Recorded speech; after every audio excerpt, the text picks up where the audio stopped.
Okay. All right, let's give me a demonstration to start to incorporate values in your sustained investigation number one. So at this point now, you should have your final sketch finished or as far as it could be.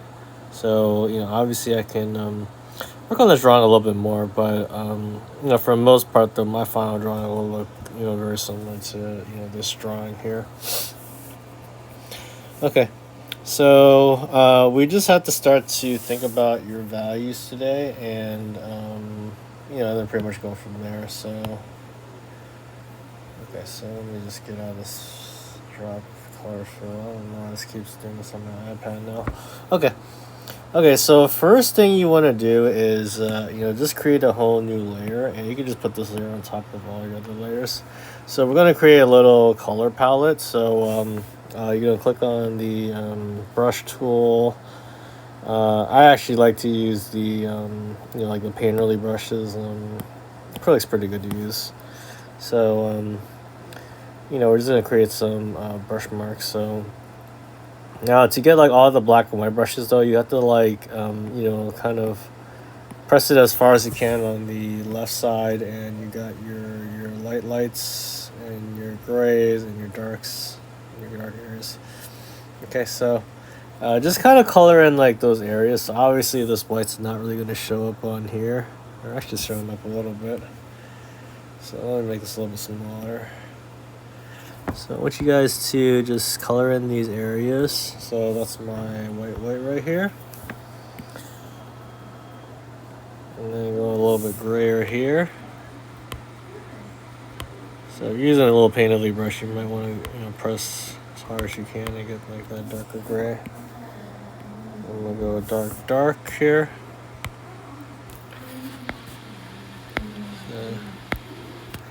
And then I'm gonna go as my dark. So just create a little value scale. You just do like a 4 range value scale. That's fine. Don't be too crazy. Alright. And then we want to do like white. You can actually click and hold with your finger and just do a little bit of the white here. So I'm just doing the white above this like lighter gray here. Okay, so we got all the colors that we need. So now when it comes to doing the values, usually you guys are normally familiar with just using the white, and then just kind of going with like the dark grays until you get like the dark grays. I typically like to just start with like the middle gray. So you're gonna create a whole new layer and do this behind your entire drawing. So this is the layer where most of my drawing is. These other layers are like other parts of the drawing, like the shadows, the different past due notes. So do this on like the below the bottom layer. So I'm gonna create a new layer on here. Click plus, create a new layer. And I'm actually going to use like this middle gray that I have here. So if you click and hold with your finger, you should be able to hold the eyedropper. So I'm dropping this gray color here. And then, I'm just going to click and drag this.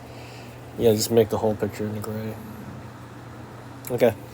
So I feel like it's a little bit easier to go with gray though, just because, we have the gray as like a starting point. And then, we need to go darker, we can go darker. And then if you need to go lighter, you can go lighter. So, all right. So I will just start off with the lightest values, which is this white right here. And, now I know, at this point now you should know where your light source is coming from. So it's going to come from like the lamp where the money is. So depending on your piece, the light source could be coming from the left side, the right side, or there could be like a specific light source in your piece. So just use that as your main light source to help you with the drawing. So, real simple though, I'm just going to color this area in white. And I'm going to use a little bit bigger brush. So I'm going to just stick with this acrylic brush. So I would just start off with like a bigger brush, just because you can kind of lay out larger areas. So obviously this hand's going to be a little bit darker, but the nice thing about the bigger brush too is it kind of gives you more like that gradual change in value that you need. Whereas if you use like a smaller brush, then it's going to be more like finer edges that you have to do. So, just get like a big brush. And I'd even zoom out just to take a look at how things are. So, I'm just kind of making the light appear like it's glowing in the middle here. And I'm gonna change the table a little bit. So like you see like where the light bulb's coming from is actually like being going on the face. I actually wanted to kind of illuminate outwards. So this is just something I will have to change personally for my piece though. But I do want the light to kind of go a little bit outward. Okay, so you should just remember your brushes have like a pressure sensitivity, so I'm just pressing lighter with here. So like let me just show you with like a smaller brush. So like you can't really get like a good blend with it. Like right here, I had to, it's kind of looking like lines here. So I do suggest using like a big brush in the beginning just to lay out your values. Okay, so I got my whites, my grays. I'm gonna try to incorporate all these different values in my piece. I don't really need this lighter gray, but if I wanted to, kind of bring back a little bit of the white areas, I can go back with this gray here. And then we're going to work with like this darker gray here. So, as it's kind of going further out, then, this part of my drawing will be much, much darker. So I'm just thinking of this as like, a really bright light source in the middle. And then, we're just incorporating areas where it's going to be like more like a dark. Okay, and then that same thing would apply for your background as well. So, this part I can just think of as like really dark because, if you look at the picture, it's pretty dark in the background as well. So I'm just kind of like laying out those dark areas right now. Using a big brush, not too worried about the look of it. We're just laying out the big scheme of things. Okay. So, this is a little inconsistent with the gray over here. So, you can even eyedrop like certain colors on here. So I'm going to eyedrop this gray here.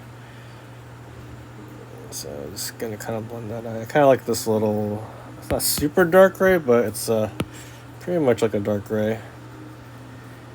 And, we're just going to do that. Okay.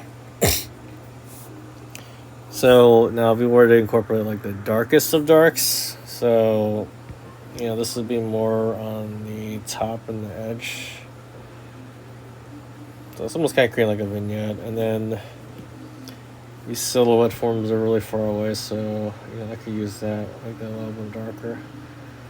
So, it's kind of like your judgment in terms of like your contrast, your values, how things are on the drawing, and help you determine like overall values of the drawing. Okay. So I have like a grand scheme of like how things should look. Now, obviously, after you've established like your main light source, then you can go into like the details of things. So now my reference though with Gavin though, I really like his emotions, the face. It's just his face got like really brightened up too much though. But fortunately though, I have like this other reference that I found online, which I feel like the lighting was a lot better.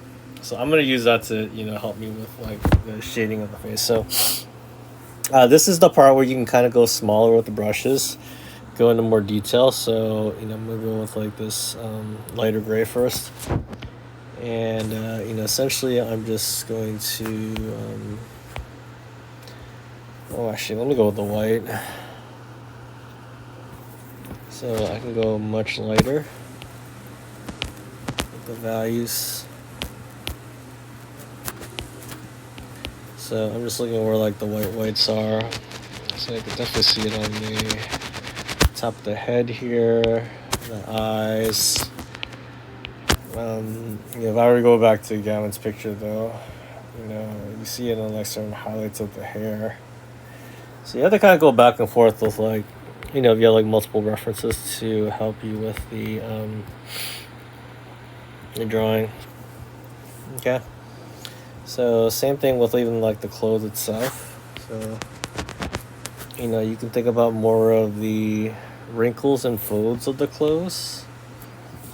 So I'm gonna go back with this darker value here. And this is where I feel like the fun part is in art, you're basically making the drawing look more 3D, create more three-dimensional form. Kind of just drawing what you see. So incorporating the lights and darks, and this is just to help to make it appear more 3D in the drawing. So you want to give it a little bit shape and form and depth. That's kind of what's going to really help to boost your scores in the 2D skill department. So a lot of y'all have some really good drawings. It's just how could we enhance your drawings much better. And easiest way I feel is thinking about your values, your shapes and forms, and just making things appear more kind of three-dimensional. Give it more life. Even if your drawing is like not as detailed as mine, you could still think about lights and shadows, three-dimensional form. Those little subtle details, even for a drawing not as detailed as mine, that's all gonna help with like the drawing of it.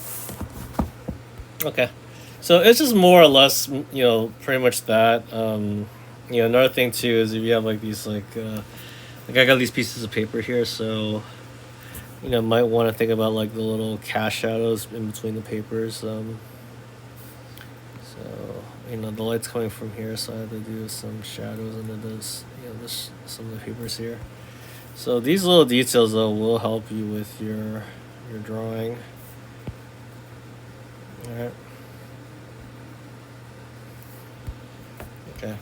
So, I can work on this more, but it's pretty much the idea. So I have one that's a little bit more finished, but it's gonna look something like this. I went a little bit darker than the original one right here, actually.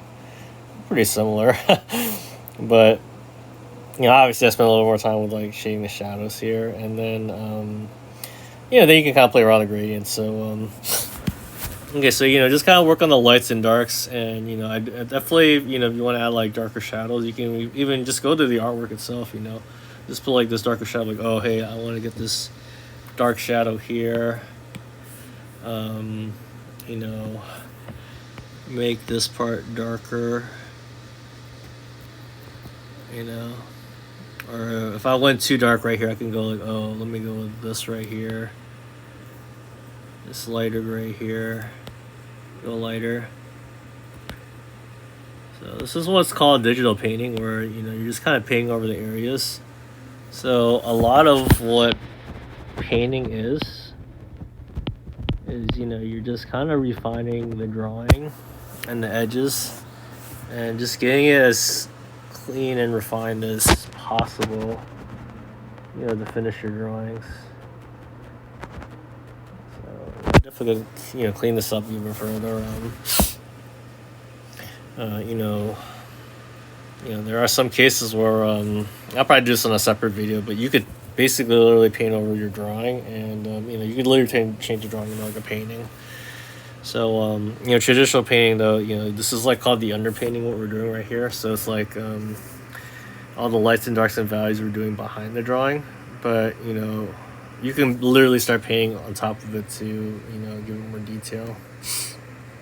And I'll do that in a separate video. That's something you guys are kind of curious about. But okay, so once you kind of established your values though, that's the last thing I'm going to show you. You can start thinking about like your gradient maps. So gradient maps are pretty easy to use. So I would just duplicate this same layer. So you have a backup layer of your black and white. But you're going to click on the wrench. You're going to click on, or you can click on the magic wand. You click on gradient map. Okay, so these are like a bunch of different default gradient maps you can use. So definitely find one that kind of brings out the contrast the best. So there's a lot of different ones you can use, but even with like certain gradients, so like I'll just use this green one for example. You click on the gradient, you can change the actual gradient itself. So you want to create more of like a yellow glow from the grain, or maybe like this grain might be too saturated. You can double click on here. you can desaturate the green a little bit more. You know, you have like full control of like the actual gradient itself. So if I didn't really want to use this purple, I can use like this magenta color. Yeah, that's possible. I can change this blue into like a different color as well. So, you know, I wouldn't go too crazy with the colors, but you know, you can just kind of play around the gradients. You know, find a look that you may like with your artwork. So, you know, a lot of times what I tend to do is I actually like the green heads before, but this one's not too bad though. So, okay, so you know, that's to add a little bit of color. If you want to even just kind of play around the gradients even further, you can click and hold with your finger.